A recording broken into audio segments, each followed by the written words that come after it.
All right, figured I'd make a video. I want to kind of compile a couple trucks together here because, there's not like if you do a little homework on the internet, you'll find kind of the answers you're looking for. So I'll run through basic things and on kind of what I would,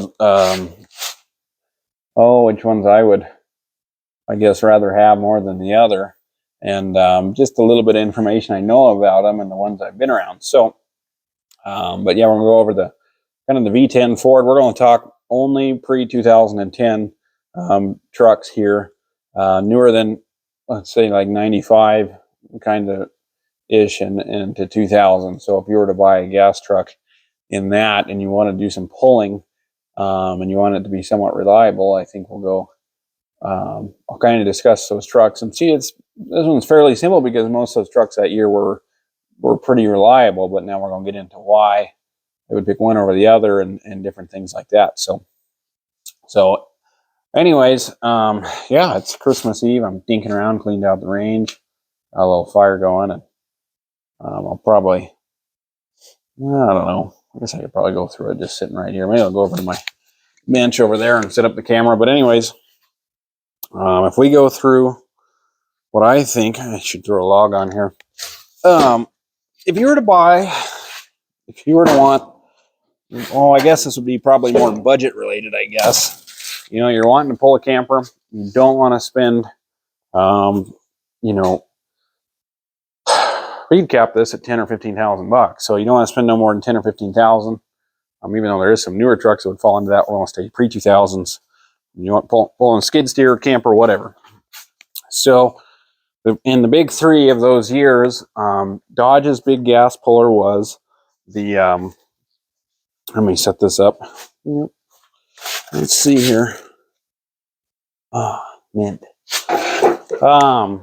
So Dodge's big gas puller was the V10, and I think it came out in 95 or maybe 94. It was the second gens, and it was a good puller for his torquey son of a gun.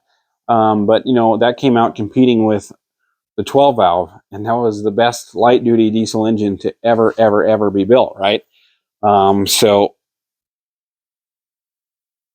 when it comes down to it, I'm going to rule the Dodge V10 out pretty quick in things I own, just because, it's a torquey and it's reliable. You don't get a good transmission with it, and you're stuck in a second-gen Dodge cab. So the only thing that makes that worth it to me is you were to get a 12 valve, right, and get good fuel mileage and pull like a freight train and everything in between. So the Dodge V10's out pretty quick, and I think it was produced until 2000, maybe 2002, but I can't guarantee that. So then if we go to Chevys, you had the 454, which, I guess let's stay in the 90s here. The 454 Chevy, and that would have been paired with the 4L. Oh man, why forget that automatic transmission that GM had? It was a 4-speed. I don't think it was I don't know. I'm not going to say because I can't remember what it was. But, if you get a 454 with the 5-speed, that'd be pretty good. The 454s with basic bolt-on stuff can make an easy 500 horse. Especially if you'd like if it was up to me, I'd rather have the later years that were the Vortec and not the TBIs. The Vortec they made a little more power, and I like the fuel system a little better. The TBI was very reliable, but get a little more power out of the Vortec. So I'll put that one second on my list. And if you were to go Ford, you get the 460 with the E4OD transmission and or the ZF5. That was a good pulling truck.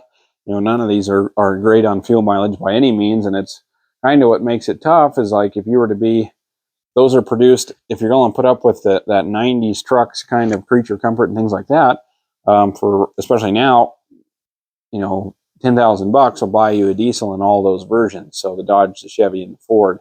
If you're going to go diesel, you'd stick with the Ford or the Dodge. The 6.5 was not a huge performer and mildly unreliable for its time.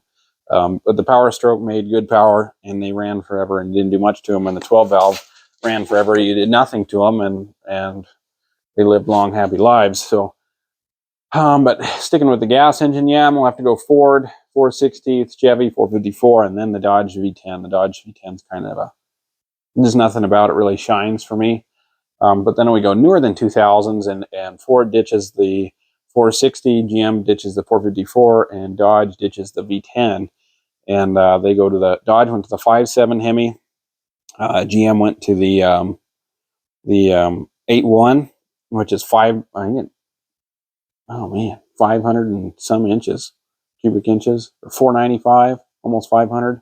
But anyways, GM goes to the 8.1, and Ford went to the V10, the early Triton 2 valves.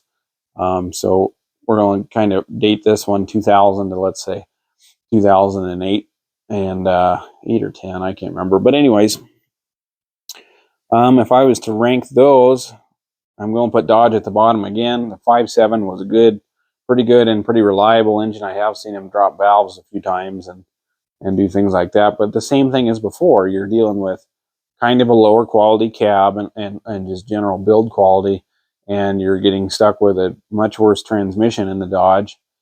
And yeah, the 5.7 really performed well in the half tons, but I never felt that it had the torque that they needed in the 3/4 tons.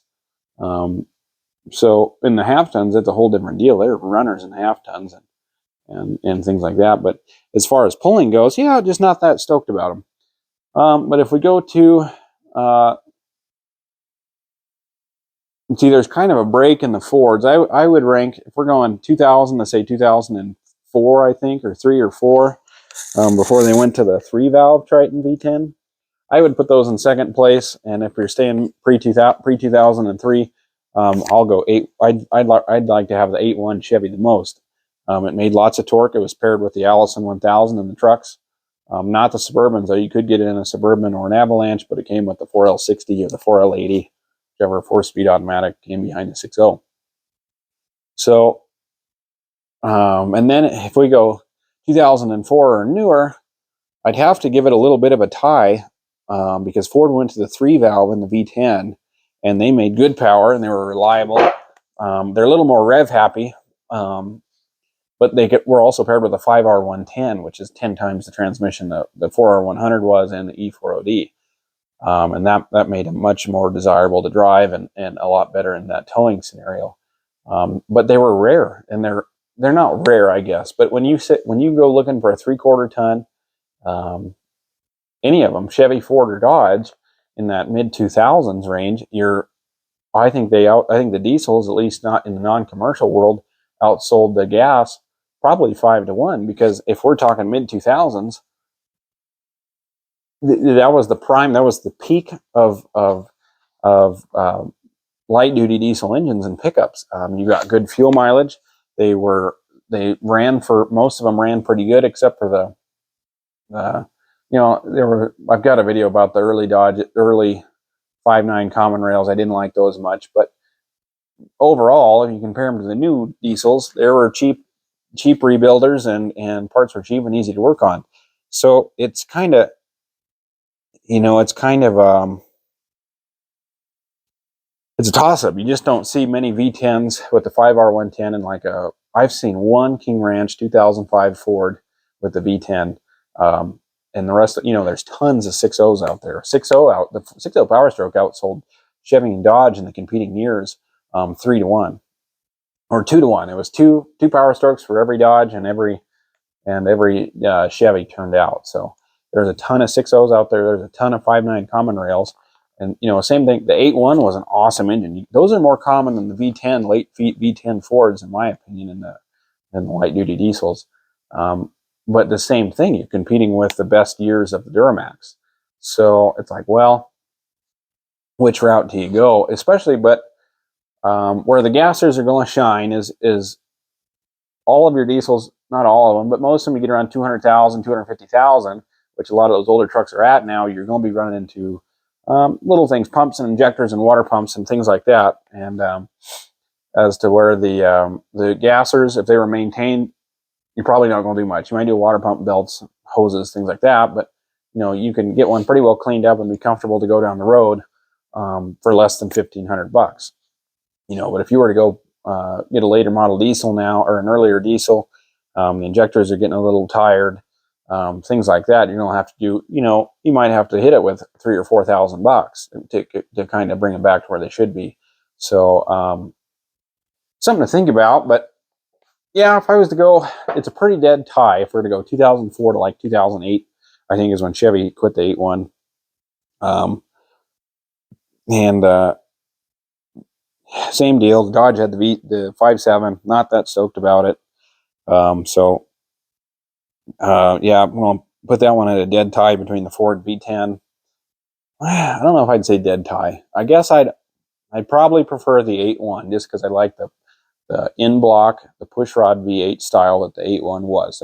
They're more prone to kind of a lower RPM torque curve, as to where the overhead cams and the V10s were rev happy and they're going to want to be wound up tight to make power. But either one, the 8.1 or the V10 Ford, are going to be, both are going to do you pretty good for the most part. The earlier V10s had problems with spark plugs and things like that, but nothing super crazy. Sometimes you have a worst case scenario with them, but yeah, the early V10s aren't bad. I'm not that stoked about them. I guess just to give a simple winner, I'm probably going to have to give it to the 8.1 Chevy, just because of basic reliability. It's backed by the Allison 1000, and they were simple engines and pretty, user friendly, cheap to work on. As far as I know, besides kind of burning a little oil sometimes, they were you just did nothing to them. So if you're to buy a mid-2000s gas truck for towing, it's a real close first and second, but I'd go 8.1 and then the V10 Ford, and I'm probably going to leave, yeah, just not that stoked about Dodge, and this is staying in the 3/4, 1 ton era, like things like that. We're not talking half tons today, but yeah, that's kind of the route I would go there. Yeah, I get a lot. I've had quite a few people say, "What do you think about the Dodge V10?" And it's like, well, yeah, it was good and reliable, but the rest of the truck is kind of a clunker. So why put up with terrible fuel mileage and a very, very mediocre transmission if you don't get the power and the reliability and the fuel mileage of the Cummins? So that's why the Dodge, especially in the gas world, just as far as I'm concerned, doesn't make a huge hit right now. But yeah, that's kind of my quick review. I got to stand by the fire. My toes are cold. Kind of a quick review if you were to go looking for that mid-2000s truck to do some working with. So let me know what you guys think down in the comments, and thanks for watching.